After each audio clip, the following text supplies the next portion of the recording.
तो जो stake holder mapping है बेसिकली, उसको जानने के लिए ये ज़रूरी है कि हम पहले सोर्सेज ऑफ पावर का हमें पता हो।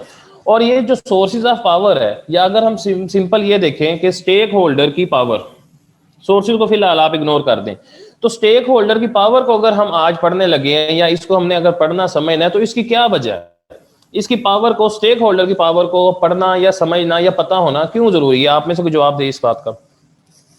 इससे मैं ये बता रहा था कि जिस तरह कल आपने स्टेक होल्डर के पढ़ने को रीज़न बताई थी, उसी से ये लिंक करेगा कि पावर का हमें इसलिए पता होना चाहिए कि अगर हम अपने यानी जो स्टेक होल्डर्स हैं उनकी वांट्स या नीड्स को कंसीडर करते हुए अगर कोई डिसीजन नहीं करते, तो उससे जो है वो उनका क्या रिएक्शन हो सकता है, वो किस तरीके से इम्पैक्ट कर सकते हैं हमारी ऑर्गेनाइजेशन। एग्जैक्टली। तो अल्टीमेटली हमें यह पता चला कि हमने उनका जो इन्फ्लुएंस है स्टेक होल्डर का, उस इन्फ्लुएंस को हमने मेजर करना है, उस इन्फ्लुएंस को मेजर करना जरूरी है। फॉर एग्जांपल, जैसे आपको पता होगा इस चीज का कि पिछले दिनों डिफरेंट यूनिवर्सिटीज के मतलब इश्यूज सामने आते रहे ऑनलाइन टेस्टिंग के वाले से, कोई प्रोटेस्ट कर रहा है, कोई कुछ कर रहा है, कोई कुछ कर रहा है। तो चूंकि स्टूडेंट स्टेक होल्डर है, ठीक है, और स्टूडेंट्स की अपनी वो यूनियन भी होती है, तो उन्होंने क्या किया, उन्होंने उस अपने उस इन्फ्लुएंस की वजह से, ठीक है, अपने उस यूनियन का जो उनका एक इम्पैक्ट था उसको यूटिलाइज करते हुए, तो उन्होंने मतलब वो धरने दे दी या इस तरह के जो भी इश्यूज वहां पे उस टाइम पे बने थे। तो main thing is to understand कि हमारा कौन सा स्टेक होल्डर है और हमने उसको किस तरीके से हमने सेटिस्फाई करना है। एक बात फिर वही है, अगेन इट्स अबाउट मैनेजमेंट, ठीक है। तो बिजनेस मैनेजमेंट और बिजनेस के अंदर मौजूद जो स्टेक होल्डर्स हैं, उन स्टेक होल्डर्स को मैनेज करना जरूरी है, इफेक्टिवली मैनेज करना जरूरी है।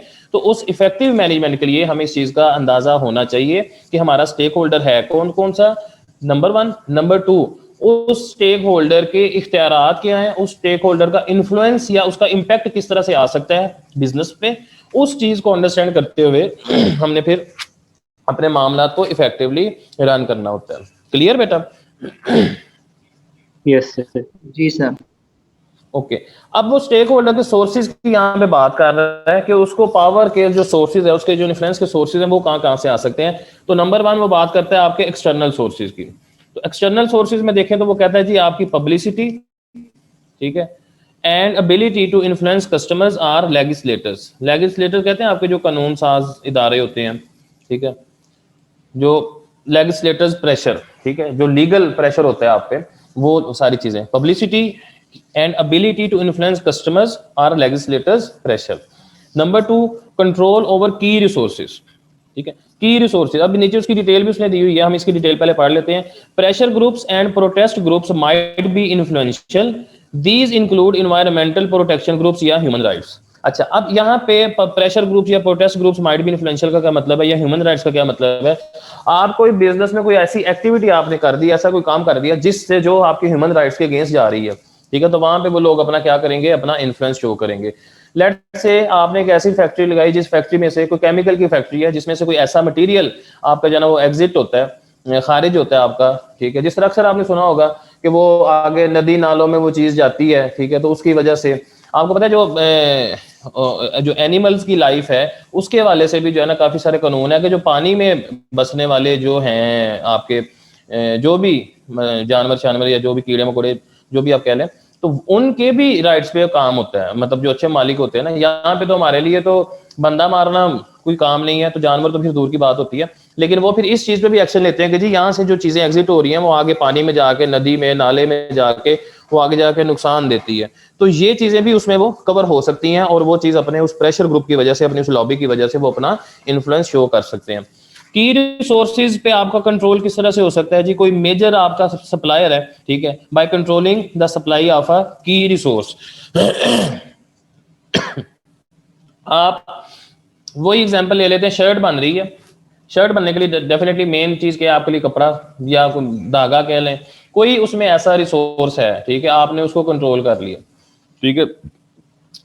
जैसे अगर आपके एजुकेशनल सेक्टर की बात करें, सीए की, तो टीचर डेफिनेटली जो बड़ा नाम होता है, की रिसोर्स होता है, ठीक है। तो अगर कोई रिसोर्स के वाले से कोई अपना इन्फ्लुएंस शो करता है, तो बेसिकली देखना जो टीचर मूव कर जाते हैं, तो वो कहीं ना कहीं पे कुछ ना कुछ ऐसा होता है कि वो बंदा अपना इन्फ्लुएंस शो करता है, मूव कर गया, बच्चे उस इदारे के सारे उसके पीछे आ गए, और पीछे वाले इदारे को फिर एक क्या है, थोड़ा सा दचका लगेगा, और उसे दोबारा से वो मतलब ज़रा खड़े होने में टाइम लगेगा। तो इसी तरह आपके बिजनेस में कोई भी आपका जो की रिसोर्स है आप उसको मैनेज कर सकते हैं। ये एक एक्सटर्नल सोर्स के तौर पे आपके पास ये पावर आ जाती है। यहाँ पे सप्लायर के वाले से है, यहाँ पे बाइंग के वाले से है। Customer buying power, collectively they can switch to buying from competitors. आपका कस्टमर आपसे सेटिस्फाई नहीं है ठीक है, जैसे कोई स्टूडेंट है, ठीक है, वो किसी इदारे से नहीं है मुतमिन, वो 3 4 5 दोस्त हैं, वो सारे के सारे जो है ना इकट्ठे ही इधर से उधर निकल गए, किसी और इदारे में चले गए, तो वो आपके कंपेटिटर के पास स्विच कर गए, ठीक है, तो आपका जाहिर बात है उनका एक इन्फ्लुएंस था, उन्होंने शो किया, वो सारों को लेके चले गए।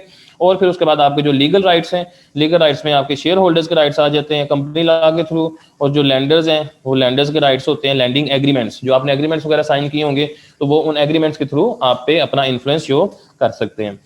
नीचे में आ जाते हैं इंटरनल सोर्सेज में। तो इंटरनल सोर्सेज में किसी भी स्टेक होल्डर की जो पोजीशन होती है या उसकी जो पावर होती है, वो अपनी पोजीशन और पावर को यूज करते हुए अपना इन्फ्लुएंस शो करेगा।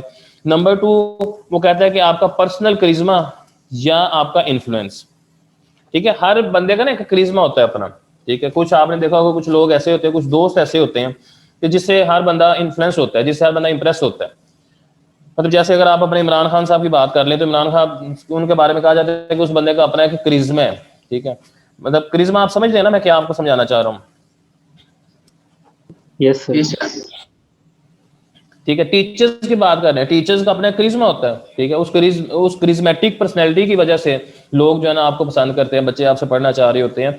And number 3 is claim on resources, कि आप अपने रिसोर्सेज को कैसे कर सकते हैं claim, power arising from a claim या control over particular resources of business. Example तो कहते हैं power of employees, trade union representatives come from their ability to withhold labour in the event of dispute with management.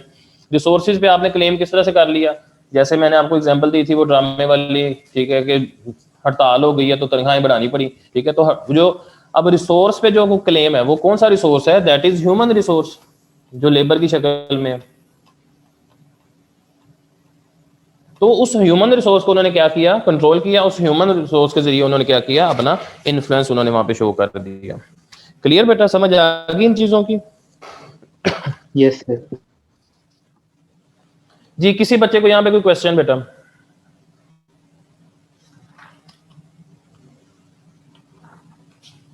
अगर कोई question नहीं है तो at least बता दें कि नहीं है। डन हो गया सर। उमैर आलम, आपको आवाज आ रही है मेरी? यस सर, आ रही है।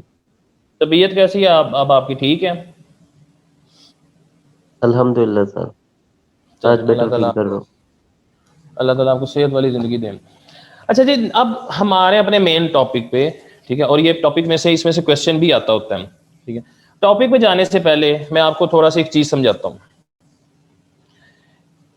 वर्ड उसने यूज किया है मैपिंग का, मैप करना, जैसे माइंड मैपिंग होती है, ठीक है। माइंड मैपिंग का क्या मतलब है कि आप चीजों का एक इमेज अपने माइंड में, एक रिफ्लेक्शन अपने माइंड में आप जो है ना बिल्ड करते हैं, उसके मुताबिक मतलब एक पैटर्न आपने अपना सेट करना है। तो ये क्या है, ये है stakeholder mapping. Stakeholder को मैं SH लिख रहा हूं।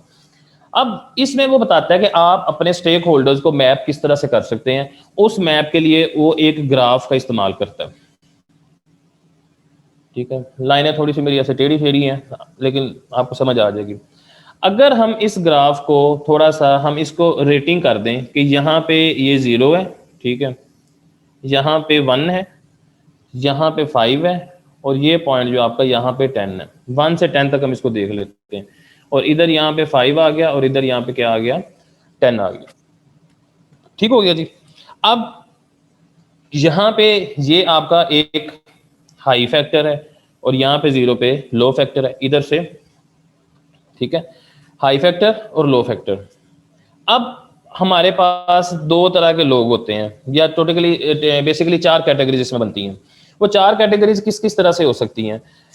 नंबर 1, ठीक है, ऐसे लोग, अच्छा सॉरी, यहाँ पे हमने एक चीज लेनी है, हमने यहाँ पे लेना है हॉरिजॉन्टल एक्सिस पे अपना इंटरेस्ट। हॉरिजॉन्टल एक्सिस पे क्या आ रहा है, इंटरेस्ट आ रहा है, और वर्टिकल एक्सिस पे क्या आ रही है, पावर आ रही है। रिपीट कर रहा हूं, हॉरिजॉन्टल एक्सिस इंटरेस्ट को शो करेगा, और जो वर्टिकल एक्सिस है आपका वो पावर को शो करेगा। अब हम इसको देखें तो यहाँ पे कुछ लोग होते हैं, स्टार्ट हम यहाँ से करते हैं जिन यहाँ पे, ठीक है, एक ये हमारे पास मैट्रिक्स बन गया, एक हमारे पास ये बन गया, एक हमारे पास ये बन गया और एक हमारे पास ये बन गया। अच्छा, अब आप ये देखें कि जो बंदा यहाँ पे फॉल कर रहा है, यहाँ पे इसमें, यहाँ पे उसकी पावर को कितने नंबर मिल रहे हैं इस पॉइंट के हिसाब से? कितने पावर की बात कर रहा हूँ? 10 सर। 10 ठीक है, तो इसका मतलब ये हुआ कि हाई पावर हो गई। और इस यहाँ पे इंटरेस्ट में कितने मार्क्स बन रहे हैं उसके, या क्या ग्रेडिंग बन रही है? 1 1 लो सर। इंटरेस्ट। नहीं, इस पे, इस पॉइंट पे, यहाँ पे वो मतलब एक 0 शो हो रहा है, ठीक है, यस सर। इस पॉइंट की बात कर रहे हैं ना, Yes. इसकी और इसकी। तो यहाँ पे हाई पावर हो गई और इंटरेस्ट क्या हो गया? लो हो गया। हाई पावर और लो इंटरेस्ट, क्लियर? दूसरे वाले में आ जाएं आप। अब यहाँ पे इस पॉइंट पे क्या होगा? पावर क्या है यहाँ पे? High power. High power. और इंटरेस्ट क्या है यहाँ पे? हाई। High interest. इंटरेस्ट भी हाई है, सॉरी, हाई इंटरेस्ट, ठीक है। अब इस ब्लॉक पे आ जाएं, यहाँ पे इस पॉइंट पे अगर देखें हम तो लो इंटरेस्ट लो पावर। यहाँ पे लो पावर और लो इंटरेस्ट। और अगर हम यहाँ इसको देखें तो लो पावर लो हाई पावर। इंटरेस्ट। हाई यहाँ पे इंटरेस्ट लो पावर उसकी लो है और इंटरेस्ट जो है वो उसका क्या हो गया? हाई हो गया। तो हमारे पास ये 4 तरह की कैटेगरीज आ गई। 2 कैटेगरीज ऐसी हैं जो दोनों पे हाई है और एक, मतलब 2 कैटेगरीज में दोनों चीजें हाई हैं और एक कैटेगरी में दोनों चीजें क्या है आपकी? लो है। और एक में पावर हाई है लेकिन इंटरेस्ट लो है, और दूसरी में इंटरेस्ट हाई है लेकिन पावर लो है। समझ आई इस पिक्चर की? Yes yes sir. सर। अच्छा, अब ये देखें, बात फिर वही है कि अगर हमें पता है कि हमारा कोई स्टेक होल्डर है जिसकी हाई पावर है और हाई इंटरेस्ट है, तो क्या हम उस स्टेक होल्डर को नाराज होने देंगे? No sir. No sir. और अगर कोई हमारा स्टेक होल्डर है जिसकी लो पावर है और लो इंटरेस्ट है, तो हम उसको खुश करने की कोशिश करेंगे? No sir. नहीं करेंगे ना। मतलब हम जरूरी नहीं समझेंगे कि इसके साथ सारा कुछ शेयर किया जाए या इसके मुताबिक डिसीजन लिए जाएं या इसको सामने रखते हुए हम कोई फैसला करें, ऐसा कोई सीन नहीं होगा। तो ये जो एक मैट्रिक्स सा सामने आपके बन गया ना, इस मैट्रिक्स का मतलब ये है कि हमने इसको आइडेंटिफाई करना है कि जो हमारा स्टेक होल्डर है उसकी पावर क्या है और उसका इंटरेस्ट क्या है। 2 चीजों में हमने उसको देखना, पावर में और इंटरेस्ट में। ये इसका एक बेसिक स्केलेटन था। अब हाई पावर और हाई इंटरेस्ट, इन सारी चीजों को अगर हमें देखना है तो हम देख के करेंगे क्या? अब हम वापस आते हैं अपने उस टॉपिक पे, ठीक है। ये इसने देखिए यहाँ पे बताया हुआ है कि हमने इसको क्या किया, अमाउंट ऑफ इंटरेस्ट को हमने कर दिया 0 से 10 तक, और इधर से पावर भी 0 से 10 तक, ठीक है। 0 से 10 तक हमने उसको मैयर कर लिया। ये 2 चीजें इसमें यहाँ पे आ गई। मेंडलोज पावर स्ट्रक्चर इसको कहते हैं, या मेंडलोज पावर या इंटरेस्ट मैट्रिक्स इसको कहते हैं। ये आपको याद होना चाहिए। वो आपसे मेंडलो का नाम लेके भी क्वेश्चन पूछ सकता है या वैसे अदरवाइज भी आपसे पूछ सकता है। अब वो पूछेगा क्या चीज, मतलब इसमें क्वेश्चन किस तरह से बनेगा, हमने वो डिस्कस करना है। वो आपको ये बताएगा कि जी ये लोग हैं, इन लोगों का ये मामला है, ठीक है, इसकी पावर हाई है, इसकी पावर लो है, इसका ये है, इसका वो है। तो इस समय आप बताएं कि हम उनको कैसे डील करेंगे या हमने उनको कैसे सेटिस्फाई करना है। तो वो जो सेटिस्फेक्शन का जो सोल्यूशन है ना, वो आपके ये 4 पॉइंट्स में दिया हुआ है। वो कहता है कि if a stakeholder has very little power and very little interest, अगर स्टेक होल्डर की पावर भी लिटिल है और इंटरेस्ट भी लिटिल है, तो minimal effort is needed to keep the stakeholder informed about the matter और satisfied. तो हमें क्या करना होगा, हमें मिनिमल एफर्ट चाहिए होगी कि हम उसको सेटिस्फाई कर सके। कुछ ज्यादा टेंशन नहीं देगा वो बंदा हमें, ठीक है। हम उसको सिर्फ इन्फॉर्म करते रहे कि ठीक है जी ये हो गया, ये हो गया, बाकी को ज्यादा टेंशन लेने की उसकी जरूरत नहीं है।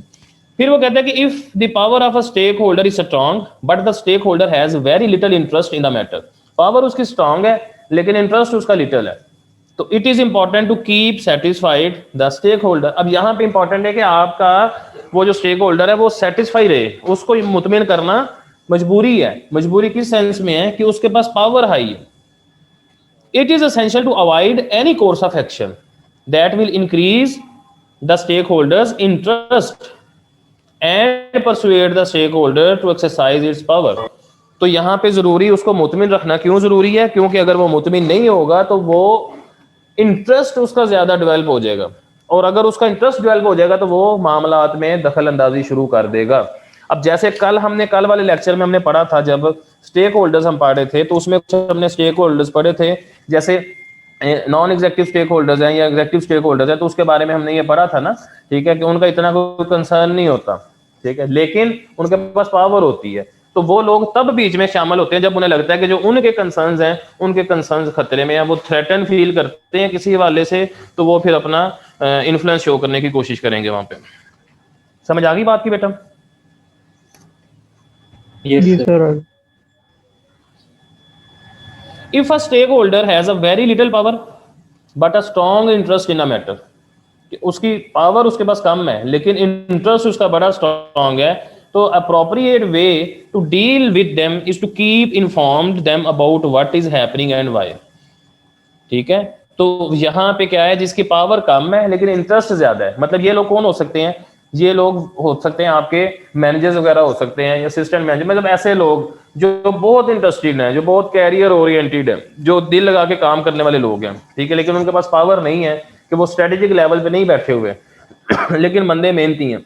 तो वहां पे क्या जरूरी है कि उन्हें इन्फॉर्म रखा जाए मामलात के हवाले से, क्या हो रहा है और क्यों हो रहा है। तो the stakeholder should be kept informed even if they oppose what the organisation is doing. ठीक है, stakeholder should be kept informed even if they oppose, चाहे वो उस चीज की मुखालफत ही क्यों ना करें, लेकिन उनको इन्फॉर्म करना जरूरी है। यार देखें, फैमिलीज में क्या होता है, आपको घरेलू से एग्जांपल देता हूँ। अगर आपने कोई रिश्ता किया है या आपके कोई फैमिली की कोई बात है, तो कुछ लोग ऐसे होते हैं जिनको आप कहते हैं यार ठीक है छोड़ो परा, उन्होंने नाम ही बुलाइए तो कुछ नहीं फर्क पैंदा, ठीक है, लेकिन कुछ रिश्तेदार ऐसे होते हैं जिनको बुलाना तो दूर की बात है, वहां पे आपको उन्हें इन्फॉर्म करना भी मजबूरी होती है। ठीक है, कि उन्होंने कल नूं गिला करना है कि सानू दसिया ही नहीं, साडे तो बगैर ही कर लिया, असि मर गए सी। ठीक है, होती है ना इस तरह की बात। पुप्पी की बात हो रही है यार। Yes, sir. हाँ, पुप्पी की बात हो रही है। ठीक है, अब आपको समझ आई है ना बेसिकली सिनेरियो की, कि ये हम क्या पढ़ क्या रहे हैं हम। Yes sir. ठीक Yes, है, तो वो sir. जो फूफी है ना, बेसिकली फूफी का हाई पावर और हाई इंटरेस्ट होता है। ठीक है, इन्फ्लुएंस होता है। तो फिर वो बताता है the most significant stakeholders are those with a large amount of power and a high level of interest. फूफी वाली गल आ गई। ठीक है, पावर भी लार्ज है, हाई है, इंटरेस्ट भी हाई है। These stakeholders are key players and it is essential to obtain and keep their support. ठीक है, तो उनके लिए फिर ऐसे लोगों के लिए, ऐसे स्टेक होल्डर्स के लिए जरूरी होता है कि आप उन्हें इत्मीनान में लेके रखें, और आपको वहां पे उनकी सपोर्ट भी चाहिए, और जरूरी है कि वो लोग आपके साथ खड़े भी रहें। ठीक है, तो ये बेसिकली 4 किस्म के लोग थे। अब आप ये देखें, ये इस पिक्चर में इसने क्लियरली बताया हुआ है कि हाई पावर और लो इंटरेस्ट है, तो meet their needs, keep satisfied, उनकी जरूरतें पूरी करते रहें। ठीक है, एक बंदा जैसे इन्वेस्टर है, ठीक है, इन्वेस्टर है, उसने इन्वेस्ट किया हुआ है, उसे ऑपरेशन से कोई लेना देना नहीं है। ठीक है, उसकी नीड क्या है कि भाई जो इन्वेस्ट किया हुआ है उसके मुताबिक उसको प्रॉफिट मिलता रहे, बात खत्म, वो इन्वॉल्वमेंट अपनी शो नहीं करेगा। ठीक है, लेकिन हाई पावर है ना, तो अगर उसे कहीं पे ये फील हुआ कि ये जो मेरा जो बनता है वो मुझे नहीं मिल रहा, ये मामला खराब है, तो फिर वो अपनी उस पावर की वजह से उसका इंटरेस्ट भी डेवलप होना शुरू हो जाएगा, और फिर वो अपनी इन्वॉल्वमेंट भी वहां पे शो करेगा, फिर अपना इन्फ्लुएंस भी शो करेगा। इसी तरह हाई पावर और हाई इंटरेस्ट, ये की प्लेयर है, इनका क्लोजली एंगेज्ड होना जरूरी है। लो पावर और लो इंटरेस्ट, ठीक है, ये लीस्ट इंपॉर्टेंट लोग होते हैं, इनके लिए मिनिमल एफर्ट चाहिए, कोई ज्यादा टेंशन नहीं है। और यहाँ पे लो पावर है और हाई इंटरेस्ट है, तो शो कंसिडरेशन, कीप इन्फॉर्म, हमने कंसिडरेशन शो करनी है। बिजनेस कम्युनिकेशन में आपने पढ़ा होगा कि हमने उनको कंसीडर करना है, हमने उनको इग्नोर नहीं करना। ठीक है, सिर्फ उन्हें इन्फॉर्म करते रहे तो वो इसी बात में राजी होते हैं कि चलो ठीक है, हमें बात तो पता लग रही है ना। ठीक है। तो ये बेसिकली आपकी एक अप्रोच है जिस अप्रोच के तहत हम अपने स्टेक होल्डर्स को मैप आउट कर सकते हैं, मैपिंग हम उसकी कर सकते हैं, हम देख सकते हैं कि किस स्टेक होल्डर को हमने किस तरह से मैनेज करना है या किस तरह से हमने डील करना है। जी यहां पे कोई क्वेश्चन अब आपका? Clear sir.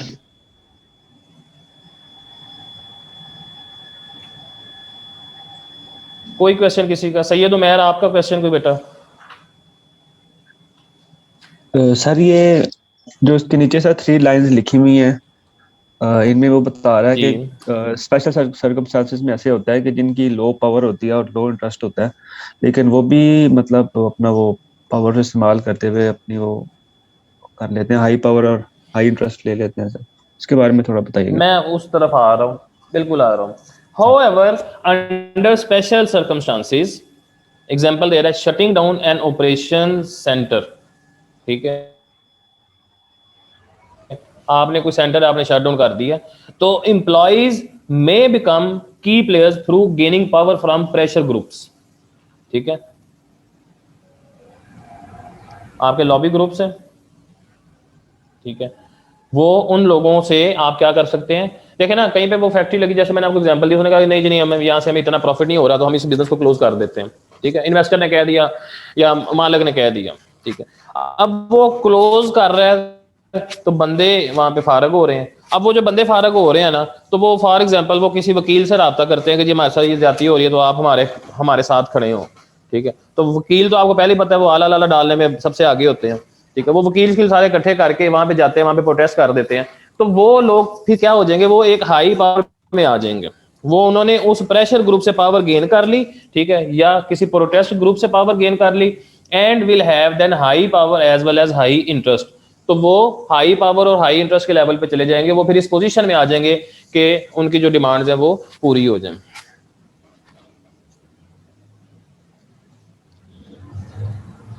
ठीक है, यस सर।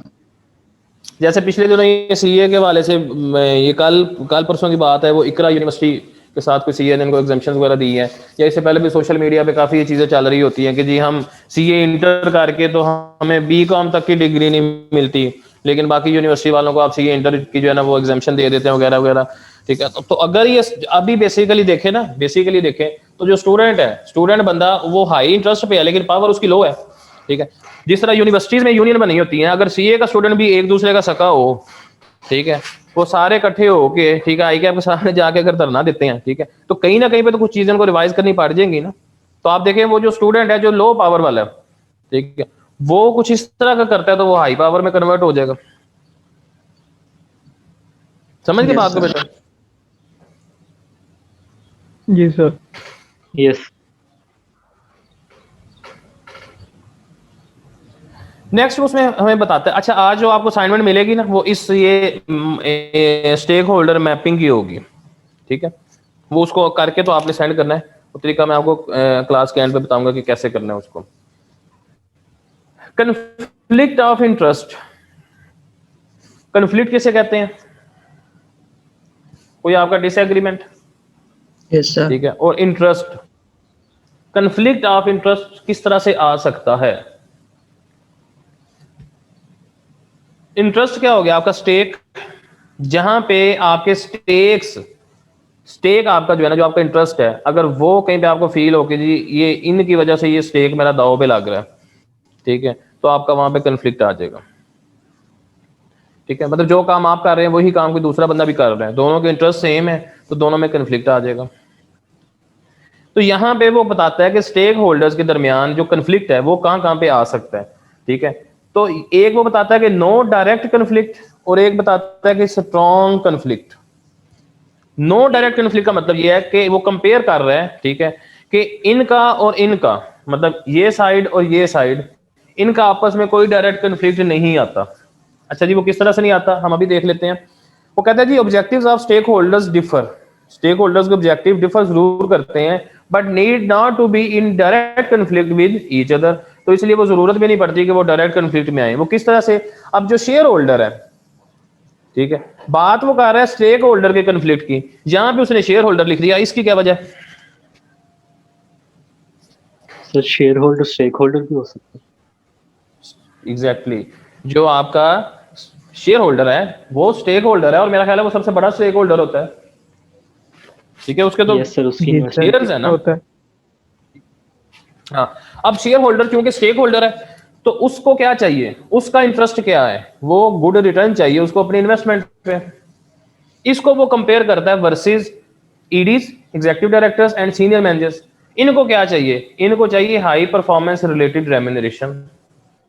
इसको इन्वेस्टमेंट पे रिटर्न चाहिए, उसको परफॉर्मेंस के अगेंस्ट रेम्यूनरेशन अच्छा चाहिए, पैकेज अच्छा चाहिए, सैलरी अच्छी चाहिए, ठीक है। तो इसलिए इन दोनों का आपस में कोई डायरेक्ट कंफ्लिक्ट नहीं है।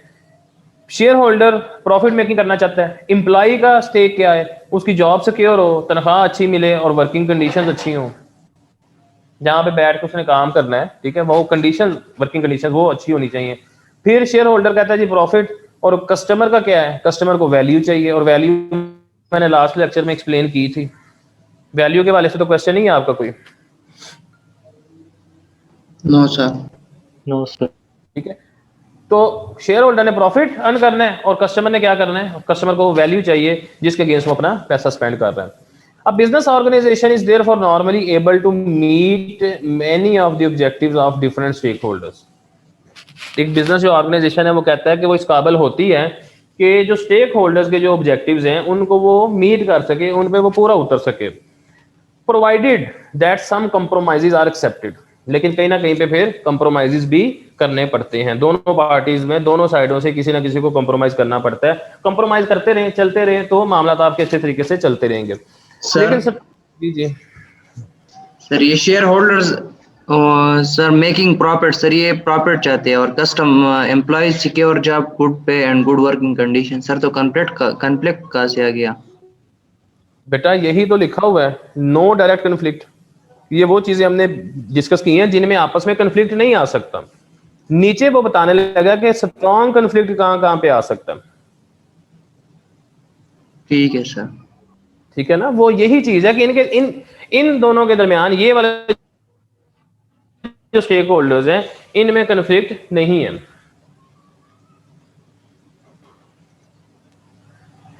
अच्छा जी, वो कहता है कि in some exceptional cases there might be a strong conflict of interest between stakeholder groups in a business organisation. For example, the board of director of a major company set an objective of 20% growth in annual profit. Board of directors ने कहा कि जी 20% जो profit है ना वो बढ़ना चाहिए हर साल, ठीक है। मतलब अगर आपको अभी 100 रुपए का प्रॉफिट हो रहा है तो अब इसके बाद जो प्रॉफिट है ना वो 120 होना चाहिए। तो उसमें वो फिर क्या मेजर्स लेंगे, वो क्या करेंगे, वहां पे प्रॉफिट को बढ़ाने के लिए क्या क्या काम किए जा सकते हैं। उसमें नंबर 1 वो कहता है making large number of employees redundant. आप एम्प्लॉइज को रिडंडेंट कर दो। अच्छा, एम्प्लॉइज को रिडंडेंट करने का ताल्लुक क्या होगा आपका, किसके साथ होगा? देखो, एम्प्लॉइज ने लेनी है सैलरीज, ठीक है, और सैलरी होती है एक्सपेंस, आप लोगों ने पढ़ी होगी अकाउंटिंग में, सैलरी एक्सपेंस डेबिट करते थे ना। Yes sir. Yes sir. जी सर। तो सैलरी आपके लिए एक्सपेंस है, तो जब आपका खर्चा बढ़ता है तो खर्चा बढ़ने का इंपैक्ट कहां पे आएगा? इनकम कम हो जाएगी सर। इनकम कम हो जाएगी, और इनकम कम हो गया, इनकम कम होगी तो क्या होगा? प्रॉफिट कम हो जाएगा। प्रॉफिट कम हो जाएगा, ठीक है। तो प्रॉफिट बढ़ाने के लिए वो कहता है कि कौन कौन सी मेजर्स ली जा सकती हैं। तो उसमें एक मेजर ये है कि बंदे काट दो, तनख्वाह मना देनी है पहले, तो सर फिर इससे प्रोडक्शन भी तो कम होगी ना? ग्रोथ नहीं, कम हो जाएगी। बेसिकली वो जो बंदे, देखो यहाँ पे ये नहीं कह रहे कि सारे बंदे निकाल दो, ठीक है, या इस तरह के ना सिचुएशन में। देखो मैं आपको समझाने की कोशिश करता हूँ। जैसे मैं हूँ, ठीक है, मैंने किसी मतलब कुछ साल पहले पिफा को, बीकॉम को ना मैंने लॉ भी पढ़ाया हुआ है, ठीक है। जो मर्केंटाइल लॉ है ना वो बड़ा अच्छा मुझे आता है और मैंने पढ़ाया भी, और मेरा बड़ा फेवरेट सब्जेक्ट भी होता था वो। फॉर एग्जांपल, मैं कहता हूँ कि जो है ना हम इतनी सैलरीज नहीं अफोर्ड कर सकते, तो हम ऐसा करते हैं कि अगर हमने किसी बंदे को जो है ना 1.5 लाख रुपए देना है ना, ठीक है, तो हम 1.5 लाख उसे नहीं देते, तो लॉ जो है ना नवीद मुगल साहब ही पढ़ा लिया करे। तो मुगल साहब से कहते हैं कि चलो आपने को 10, 20, 30 हज़ार ऊपर ले लो, लॉ भी आप पढ़ा दिया करो, ठीक है। तो जब बंदे निकाले जाते हैं ना तो वो जो प्रोडक्शन है ना वो कहीं ना कहीं पे दूसरों के लिए एडजस्ट हो चुकी होती है। तो देखो, मुझे अगर 30,000 रुपया किसी को देना पड़ रहा है एडिशनल, और वहां से मेरा 1.5 लाख बच भी तो रहा है ना भाई, तो अगर इसको हम नेट सेल में देखें तो मेरा कितना बच गया, 1,20,000 बच गया मेरा।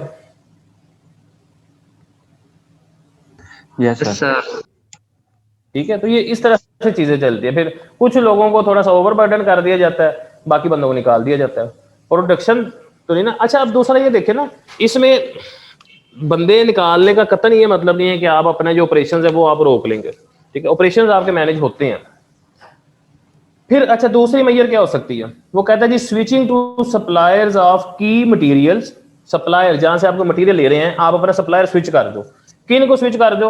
Who are supplying more cheaply for the use child labour. ठीक है, सप्लायर चेंज कर दो। ठीक है, अब आपने सप्लायर चेंज कर दिया, पैसे कम देने पड़ेंगे, और साथ उसके आपने चाइल्ड लेबर बीच में ऐड कर दिया। अब चाइल्ड लेबर का क्या होगा? बच्चा है, बच्चे को आप 200-300 दिहाड़ी दे दो तो बच्चा खुशी से काम कर देगा। किसी बड़े को देंगे, सियानों को देंगे तो आपसे 1800, 2000, 1500 दिहाड़ी लेगा। ठीक है, तो चाइल्ड लेबर जो है बेसिकली आप ये देखिए, चाइल्ड लेबर वैसे तो एक बड़े अनएथिकल सी चीज है, लेकिन क्यों चाइल्ड लेबर खत्म नहीं हो रही इस माशरे से? वो इसी वजह से खत्म नहीं हो रही कि वो लेबर सस्ते में मिल जाती है।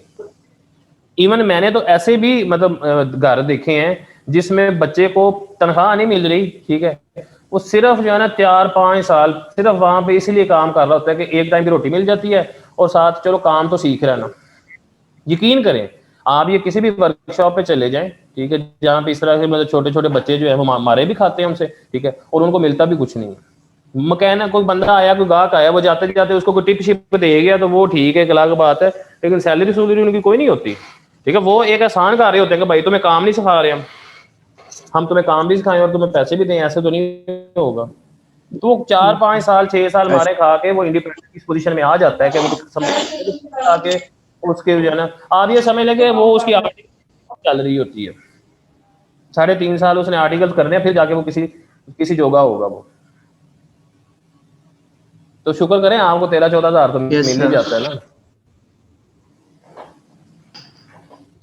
फिर उसके बाद वो कहता है कि इंक्रीजिंग आउटपुट। अब ये एक और मैयर है, ठीक है, कि क्या करें, प्रोडक्शन बढ़ा दें, आउटपुट बढ़ा दें। आउटपुट बढ़ाएंगे तो क्या होगा? That will substantially increase waste levels and carbon dioxide pollution. मतलब आपकी फैक्ट्री अगर कुछ चल रही है तो अगर आप प्रोडक्शन बढ़ाते हैं तो प्रोडक्शन बढ़ाने से क्या कन्फ्लिक्ट आएगा? आपका वेस्ट लेवल भी बढ़ेगा, आपकी जो एनवायरमेंटल जो पॉलिसीज हैं आप उनके अगेंस्ट भी जा सकते हैं। अगर हम इसको अपने ऑर्गेनाइजेशनल लेवल पे इस चीज को अगर हम देख लें, हम कहते हैं जी अब हमने क्या करना है जी, हर सब्जेक्ट के लिए 4-4 टीचर होने चाहिए, 4-4 चार्टर्ड अकाउंटेंट्स होने चाहिए, इसका भी बैच लगा दें, इसका बैच लगा दें, उस टीचर को भी कर लें, उस टीचर को भी कर लें। ठीक है, तो ये भी एक तरीका है। ठीक है, जरूरी नहीं है कि उस चीज को बढ़ाने के लिए, सिर्फ प्रॉफिट को बढ़ाने के लिए सिर्फ आप अपने खर्चे ही काम करें। आप एक पॉजिटिव वे में रहते हुए, अपने रिसोर्सेज को देखते हुए आप अपनी प्रोडक्शन भी बढ़ा सकते हैं, लेकिन उस प्रोडक्शन बढ़ने के साथ फिर कन्फ्लिक्ट भी आएगा। कैसा कन्फ्लिक्ट आ सकता है? फॉर एग्जाम्पल, एक बंदा है जो मेरे पास 1 साल से पढ़ा रहा है, ठीक है, मैं प्रोडक्शन बढ़ाने के चक्कर में मैं किसी और टीचर के साथ एंगेज कर लेता हूँ, तो जो पहले वाला बंदा होगा वो तो फिर इस बात को गिला करेगा ना, ठीक है, कि आप मेरी रिप्लेसमेंट ले आए, मैंने आपका इतना साथ दिया, मैंने ये किया, मैंने वो किया, और अब आपने दूसरा बंदा रख लिया। ठीक है, तो वो बंदा नाराज हो जाएगा, फिर वहां पे उसके साथ कन्फ्लिक्ट आ जाएगा। तो यहाँ पे इस तरह के मामला में आपके स्ट्रॉन्ग कन्फ्लिक्ट वो कह रहा है कि जी आ सकते हैं। समझ आ गई बेटा इसकी? कोई क्वेश्चन इस हवाले से कोई आपका? क्लियर हो गया सर। डन है। ओके, फिर उसके बाद कहता है कि the board of directors shall face a strong conflict of interest with. Board of directors को किस किस तरह का कन्फ्लिक्ट फेस करना पड़ सकता है? एम्प्लॉइज का कन्फ्लिक्ट आ सकता है रिडंडेंसी को लेके, जनरल पब्लिक और कस्टमर्स का आ सकता है चाइल्ड लेबर को लेके, या ऐसे सप्लायर से, मतलब आप ले रहे हैं जो सस्ती चीज बना के दे रहे हैं, ठीक है, जनरल पब्लिक और कस्टमर्स का, क्योंकि कस्टमर्स को वो वैल्यू नहीं मिलेगी। ठीक है, गवर्नमेंट भी इसमें आ जाएगा, प्रेशर ग्रुप भी आ जाएगा, पब्लिक भी आ जाएगी।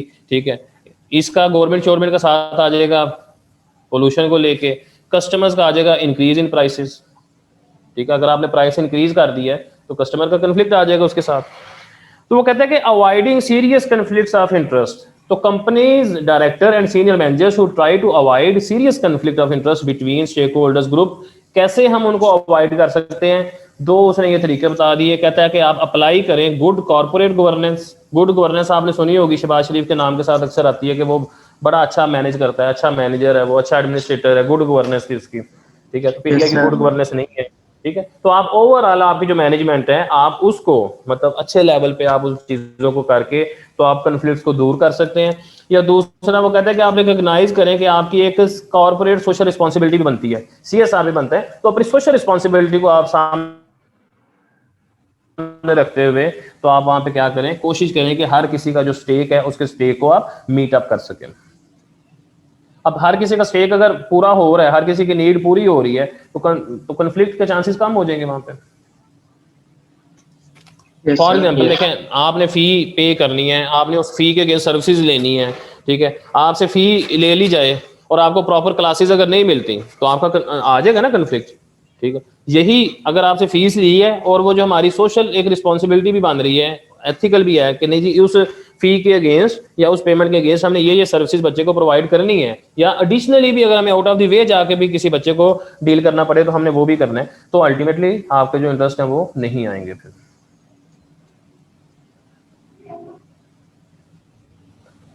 Okay Okay, sir. Yes. Conflicts का समझ जी, कॉन्फ्लिक्ट किस तरह का आ सकता है इनके शेयर होल्डर का, कि मुझे डिमांड चाहिए, डिविडेंड ज्यादा चाहिए, इस तरह के कॉन्फ्लिक्ट्स के बाकियों को हमें इनके करना कम करना पड़ेगा और उनको डिविडेंड को पूरा करना पड़ेगा। इस तरह के कॉन्फ्लिक्ट्स क्यों हो शेयर रहे हैं होल्डर का कन्फ्लिक्ट किसके साथ? सर? इनके अगर शेयर होल्डर आके कहे कि भाई मुझे इस बार 20% डिविडेंड चाहिए किसी भी तरह, तो सर अब उसको मीट करने के लिए जो इनके मैनेजमेंट काम करेगी, डायरेक्टर्स काम करेंगे, वो कॉन्फ्लिक्ट्स आएंगे बाकियों के साथ, लेबर के साथ या बाकी जो होंगे। देखें, हाँ देखें मेरी बात सुनिए, अब शेयर होल्डर है ना, ठीक है, फॉर एग्जांपल उसके पास शेयर्स वगैरह आपने पढ़े होंगे आपको आइडिया है उन सारी चीज़ों का कि वो शेयर्स वगैरह किस तरह से एलोकेशन होती है उसकी। अब उसको जो डिविडेंड मिल रहा है, फॉर एग्जांपल उसको डिविडेंड मिल रहा था 100 रुपया, ठीक है, अब वो डिविडेंड 100 मिलते मिलते वो डिविडेंड आ गया 70 पे, 75 पे, 60 पे, ठीक है, तो उसने तो चीख है ना इस बात पे कि भाईजान मेरा डिविडेंड क्यों कम हो रहा है, मुझे तो डिविडेंड अपना पूरा चाहिए वगैरह वगैरह, कोई भी इस तरह की बात करके, तो वो फिर क्या करेंगे, अब वो उस प्रॉफिट को बढ़ाने के लिए फिर कुछ मैयर्स लेंगे, ठीक है। वो मैयर्स उन्होंने एग्जाम्पल के तौर पे 2-3 पीछे शेयर कर दी कि आप जो है ना खर्चे काम कर दें, आप जो है ना प्रोडक्शन ज्यादा कर दें, ये कर दें वो कर दें, तो कुछ ना कुछ इस तरह से करके फिर उन्होंने उस चीज को मीटअप करना है। वो मीटअप करने के चक्कर में क्या होगा, फिर वहां से कन्फ्लिक्ट्स आना शुरू हो जाएंगे। मतलब आप अगर प्राइस बढ़ा देते हैं, ठीक है, तो प्राइस बढ़ाएंगे तो कस्टमर के साथ कन्फ्लिक्ट आ जाएगा, ठीक है, बंदे काम करते हैं तो एम्प्लॉय के साथ कन्फ्लिक्ट आ जाएगा। तो इसको फिर अच्छे तरीके से मैनेज करने के लिए उसने कहा कि आपकी जो कॉर्पोरेट गवर्नेंस है वो अच्छी होनी चाहिए और आप एक कॉर्पोरेट सोशल रिस्पॉन्सिबिलिटी को आप रिकॉग्नाइज करते हुए आप उसके मुताबिक चीजों को लेके चले।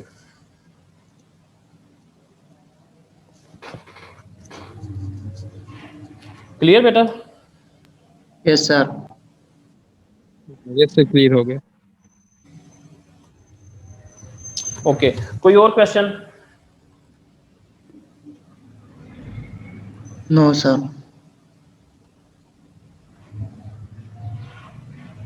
कोई क्वेश्चन नहीं है, कोई क्वेश्चन नहीं है, कोई क्वेश्चन नहीं है। ओके, टॉपिक बोरिंग तो नहीं लग रहे?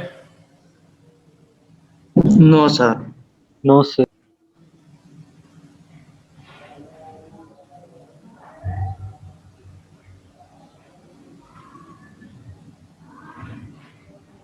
ये देखिए, एक ये क्वेश्चन है, क्वेश्चन नंबर 29 जो आपके सामने है, वो कहता है कि जी डिफाइन कनेक्टेड स्टेक होल्डर्स, ठीक है, कनेक्टेड स्टेक होल्डर्स को डिफाइन करें, explain at least one way in which each of the following stakeholders might affect important decisions taken by the board of directors of a large stock market company. वो ये कह रहा है कि कोई एक तरीका बताएं सबका कि वो किस तरह से ये वाले जो स्टेक होल्डर्स हैं ये अपना इन्फ्लुएंस शो कर सकते हैं, ठीक है, और वो कौन कौन से स्टेक होल्डर्स हैं, एम्प्लॉय, सप्लायर्स, कस्टमर या प्रेशर ग्रुप्स, ठीक है। अब ये जो हमने पढ़ा था ना सोर्सेज ऑफ पावर, आज जो हमने पढ़ा है सोर्सेज ऑफ पावर में वो जो एक डब्बा बना हुआ है उसके नीचे डब्बा बना हुआ है जिसमें डिटेल दी हुई है, ये बेसिकली वो डिटेल डिमांड कर रहा है आपसे, ठीक है। अब ये चीज इसमें आपने ये समझनी है कि जब भी आप कोई क्वेश्चन देखें तो उसमें ये देखें कि वो मार्क्स कितने हैं उसके क्वेश्चन के। अब यहाँ पे अगर वो 2 नंबर की डेफिनेशन पूछ रहा है ना, डिफाइन कनेक्टेड स्टेक होल्डर, तो बाहिर देखा जाए तो सीधी सीधी सी डेफिनेशन है, आप इसमें कह सकते हैं कि कोई इसमें कंसेप्चुअल चीज नहीं है, लेकिन अब 2 नंबर वो आपको सिर्फ एक लाइन की डेफिनेशन लिखने के नहीं देगा भाई, इस 2 नंबर में डेफिनेशन के साथ आपने एग्जांपल के तौर पे बताना है कि ये लोग हैं जो आपके कनेक्टेड स्टेक होल्डर्स हो सकते हैं। तो हिडन जो इसमें चीज है वो ये है कि आप एक नंबर, आप डेफिनेशन लिखा है, बच्चे ने कहा कि लो जी मैं बिल्कुल ये 2 नंबर मेरे ये हो गए, 4 नंबर मेरे ये हो गए, ये आपके मुताबिक है, ठीक है, लेकिन हमने इस चीज का एनालिसिस खुद करना है कि वो डिमांड क्या कर रहा है।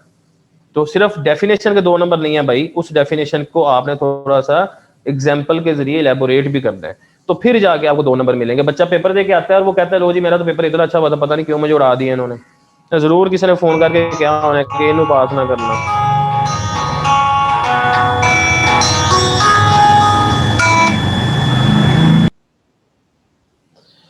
अच्छा, फिर इसके साथ अब ये हो गया 2 नंबर का, ये आगे आपके 4 नंबर के, ठीक है, और ये सॉरी 4 पॉइंट आपकी ये आगे, ठीक है, इसके मार्क्स कितने हैं? 6। तो हर पॉइंट पे कितने मार्क्स आए? 1.5। 1.5। तो इनको एक्सप्लेन करने का आपको 1.5 नंबर मिलेगा। अब आपने उनको एक्सप्लेन कैसे करना है? जब आप इसको 2 से 3 लाइंस में, ठीक है, आप उस चीज को प्रॉपर्ली इलेबोरेट कर सकेंगे कि ये लोग जो हैं ये किस तरह से अपना इन्फ्लुएंस शो कर सकते हैं। मतलब यहाँ पे वो सिंगल पॉइंट या बुलेट पॉइंट्स में आपसे वो एक्सप्लेनेशन नहीं मांग रहा, यहाँ पे प्रॉपर आपने उसको स्टेटमेंट फॉर्म में आपने उसको आंसर करना है। फॉलो कर रहे हैं बात को? Yes sir. अच्छा, एक ये क्वेश्चन हो गया, ठीक है, उसका मैंने आपको बता दिया।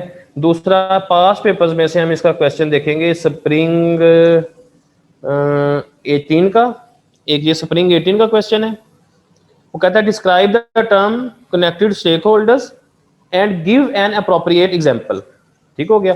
Discuss how management should handle the stakeholders who have considerable power but little interest in the performance of decision making. तो किसकी बात हो रही है? जिसकी पावर तो कंसीडरेबल है, ठीक है, कंसीडरेबल मतलब कि हाई पावर है, हाई पावर, लेकिन इंटरेस्ट क्या है उसका? लिटिल है। तो हाई पावर और लो इंटरेस्ट वाले लोगों को हमने क्या करना है? हमने उसमें जो पहला पॉइंट हमने पढ़ा था कि अगर उसकी हाई पावर है, सॉरी ये पहला वाला पॉइंट नहीं बनेगा इसमें, इसमें आपका हाई पावर और लो इंटरेस्ट वाला बनेगा पहला, दूसरा, हाँ हाई पावर लो इंटरेस्ट लेफ्ट वाला ऊपर, ठीक है।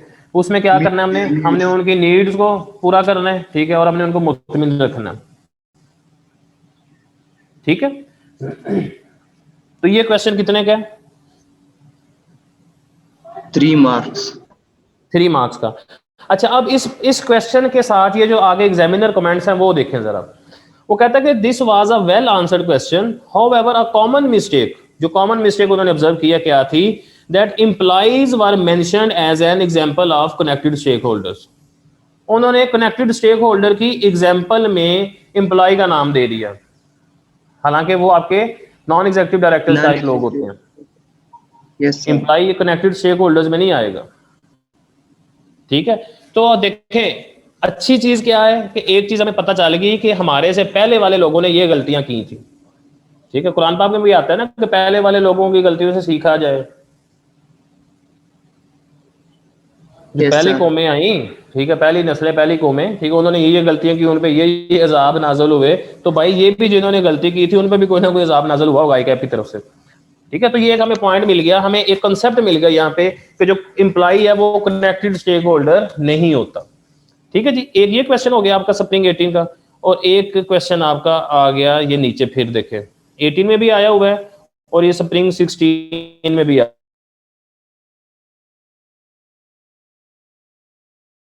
हुआ है। What is state how an astute manager should handle connected stakeholders who are in the following position? Astute manager का मतलब सियाना मैनेजर। अच्छा, अब उसने वो नीचे आपको 3 बेसिकली वो बता दिए। कहता है जी कंसीडरेबल पावर, लिटिल इंटरेस्ट, ठीक है। कंसीडरेबल पावर और इंटरेस्ट भी उसका क्या है? हाई है। नॉमिनल पावर है, इंटरेस्ट स्ट्रॉन्ग है, ठीक है। तो इन 3 पॉइंट्स को भी उसने कहा कि आप इसको एक्सप्लेन करें, ठीक है। अब क्वेश्चन नंबर 6 के ए पार्ट में देखें, वो कहता है जी मिक्स्ड परफॉर्मेंस वार विटनेस्ड। विटनेस का मतलब ऑब्जर्व की गई है, मिक्स्ड परफॉर्मेंस थी, एवरेज सी परफॉर्मेंस थी।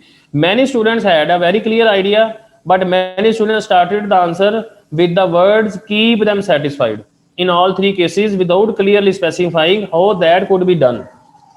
अब वो सिर्फ आपने उन बच्चों ने क्या बता दिया, कीप देम सेटिस्फाइड, मतलब उन्होंने क्या किया होगा, उन्होंने ये लिखा पहली ऑप्शन, ठीक है, लिख दिया जी कीप देम सेटिस्फाइड, ठीक है, दूसरी ऑप्शन वहां पे लिख दिया जी कीप इन्फॉर्म्ड, बस इन्हीं गल करके उन्होंने क्या क्या गल मुकाती। इस चीज का नंबर नहीं मिलेंगे भाई, ठीक है। उसने कहा है कि without specifying how that could be done, वो चीज होनी कैसे है आपने उसको बताना है, ठीक है। कीप इन्फॉर्म है, ठीक है भाई, वो कीप इन्फॉर्म, उसको इन्फॉर्म रखना कैसे है वो डिमांड कर रहा है वो आपसे, वो आपका ये अपने कंसेप्ट चेक कर रहा है, यहाँ पे आपका वो रट्टा नहीं चेक कर रहा। समझ आइए बेटा इस बात की।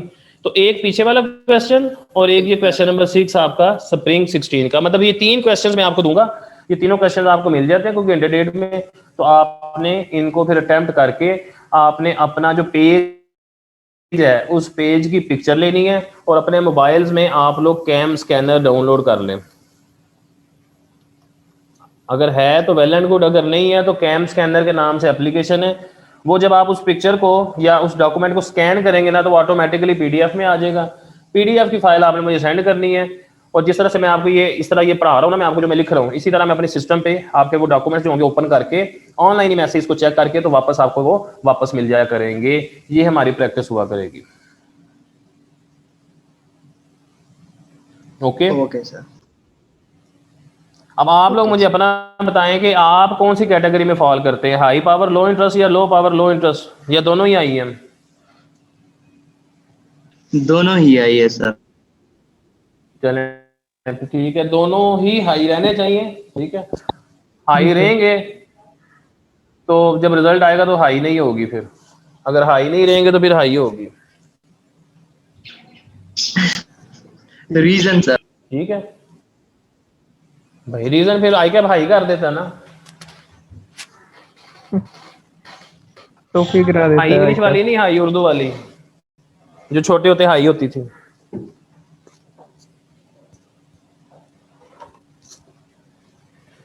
ठीक है बेटा,